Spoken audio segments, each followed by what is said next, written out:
এ হল মহাপরাক্রমশালী সর্বজ্ঞের নির্ধারণ। ১৩ তবুও যদি তারা মুখ ফিরিয়ে নেয়, তাহলে তুমি বলে দাও, আদ ও সামুদের ধ্বংসের মতোই এক মহাধ্বংস সম্পর্কে আমি তোমাদেরকে সতর্ক করছি। ১৪ যখন তাদের অগ্র ও পশ্চাৎ থেকে রাসূলগণ তাদের কাছে এসে বলেছিল যে, তোমরা আল্লাহ ছাড়া কারো ইবাদত করো না, তারা বলেছিল, যদি আমাদের রব ইচ্ছা করতেন তাহলে অবশ্যই ফেরেশতা নাজিল করতেন, অতএব তোমাদেরকে যা দিয়ে পাঠানো হয়েছে নিশ্চয়ই আমরা তা প্রত্যাখ্যান করলাম।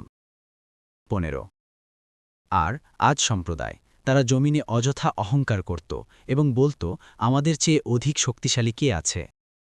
তবে কি তারা লক্ষ্য করেনি যে নিশ্চয়ই আল্লাহ, যিনি তাদেরকে সৃষ্টি করেছেন, তাদের চেয়ে অধিক শক্তিশালী, আর তারা আমার আয়াতগুলোকে অস্বীকার করত।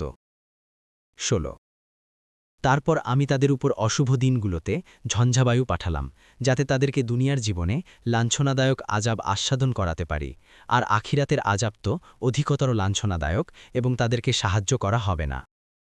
১৭ আর সামুদ সম্প্রদায়, আমি তাদেরকে সঠিক পথের নির্দেশনা দিয়েছিলাম, কিন্তু তারা সঠিক পথে চলার পরিবর্তে অন্ধপথেই চলাই পছন্দ করেছিল, ফলে তাদের অর্জনের কারণেই লাঞ্ছনাদায়ক আজাবের বজ্রাঘাত তাদেরকে পাকড়াও করল। ১৮ আর আমি তাদেরকে রক্ষা করলাম যারা ঈমান এনেছিল এবং তাকওয়া অবলম্বন করত।